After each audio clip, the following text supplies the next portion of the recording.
there are two issues which I continue to be very concerned about. First is the safety of the residents of Camp Liberty. They still have very little protection. When last you testified, Mr. McGurk, 192 T-walls were up. Then the big progress, supposedly, is that 43 T-walls are now up in addition. This is out of 17,500 T-walls. T-walls save lives. Put them up. Al-Qaeda's resurgence is directly related to Prime Minister Maliki's mishandling of his government. Incompetence and corruption seem to be the norm. He centralized power, alienated the Sunnis, and brought back Shia hit squads. He has allowed Iranian-supported operatives to kill MEK Iranian dissidents, now on 7 occasions without consequences. The last time you were here, Mr. McGurk, you testified before my subcommittee and Eliana Ross-Layton's subcommittee. I predicted that there would be another attack. 7 days after you testified in December, Camp Liberty was attacked again. And in Iraq, we installed a structure which is now presided over by Mr. Maliki. It is not surprising that Afghanistan and Iraq continue to be problems since we hastily handed over governance to those who are ill-prepared. Iraq is not the most important Arab state strategically. It does not become more important in the future because we made a mistake in the past that cost us dearly in blood and treasure. We should not compound that mistake. On the other hand, Iraq is important in part because of its proximity to Iran, which I believe is one of the greatest threats to our national security. Finally, I agree with several of the prior speakers that we need to, with regard to Camp Liberty and the T-walls. When the chairman and I met with Mr. Maliki, that he was a good listener, but I didn't think he provided too much in terms of answers to the questions we had, one of which was overflights. I think that he just came to listen, but really didn't come to put his head together with us and help solve the problem. I have found, Congressman, that since the Prime Minister's trip, that your meeting with him, other meetings he had here on the Hill, he spent about 2 hours with President Obama in the Oval Office. He got a very direct message on a number of issues, and we have seen some fairly significant changes from that visit. So I want to thank you for the meeting you had with him. I think you made an influence on some of the issues which I know we'll discuss with Camp Liberty. We've seen some changes. On the issue of the T-walls at Camp Liberty, why have there, out of 17,500 T-walls put up, and why have we only seen an addition of 43 since our November subcommittee hearing? Can you please commit that you will put extra effort in saving lives there? On Camp Liberty, specifically an issue of T-walls, I have, again, made a number of trips to Iraq, and every time I go, from Maliki on down, I raise the issue of T-walls. We got T-walls moving back into the camp earlier this month. They stopped. I raised it again last Thursday with the Iraqi National Security Advisor. I understand this morning T-walls are moving into the camp again. I visited the survivors and residents at Camp Liberty earlier this month. I told them I promised I would do everything I could. We see the residents of Camp Ashraf, 52 of them killed last September.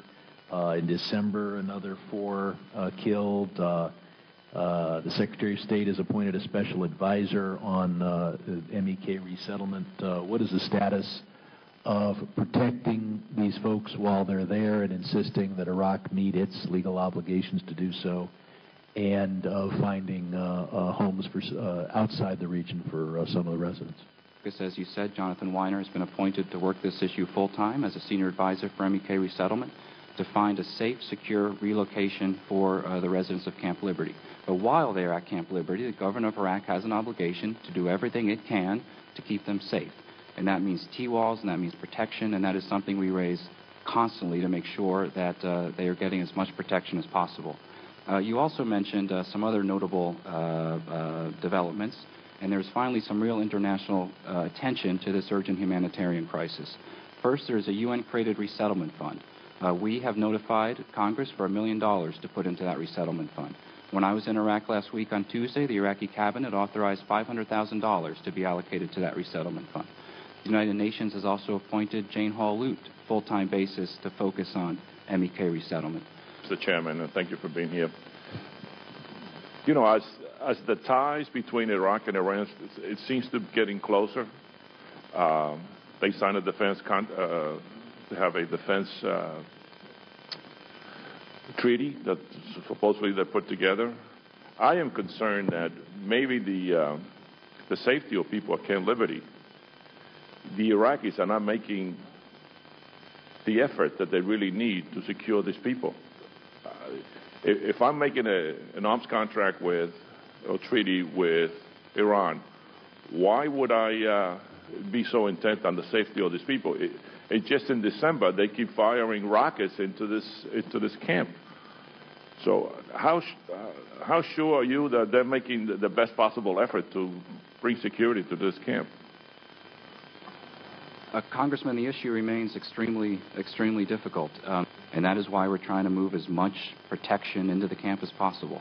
That's why I went to the camp myself, to see it, to meet with the residents, and to try to assess the security and protection. And stay in the government. Every time I meet with the leaders of the government, I mention this issue. Despite all the other issues they're dealing with, I mention it every single time. And as I said, I just received a report this morning that T-Walls are moving back into the camp, and we're going to make sure that they continue to move back in the camp tomorrow, the next day, and the day after. Thank you. We now turn to Mr. Rohrabacher for his questions.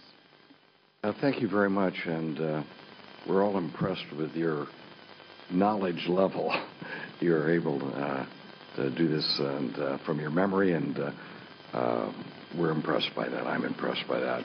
But that doesn't mean that I agree with your assessment. Let me just say that the idea that we're talking about Camp Ashraf seems that fundamentally you're suggesting that our approach to try to stop the massacre, the ongoing massacre of the people at Camp Liberty, that we basically have to go to the Maliki government and ask them, and the problem is they're not providing enough security. The Maliki government is responsible for these deaths. I don't understand. The military, the Iraqi military, invaded Camp Ashraf and murdered people. These are the people under Maliki's command did that. They recently went into the 50 that were so left at Camp Ashraf, tied their hands behind their back, and shot them in the back of the head. And it was Maliki's own military, we know, who did that. We know that the Camp Ashraf and these people were attacked numerous times by the Iraqi military. This isn't whether Maliki and his people are not protecting the MEK. This is a crime against humanity. These are unarmed refugees in which Maliki's own troops are murdering. We're not talking about rockets that we don't know where they come from. We're talking about actual. By the way, I would suggest that they probably know about those rockets as well. Maliki, let's make it very clear. As far as I'm concerned, and as far as many people in Washington are concerned, Maliki is an accomplice to the murders that are going on. And as an accomplice, we should not be treating him, begging him for the military that he commands to go into Camp Ashraf and Camp Liberty and murder unarmed refugees.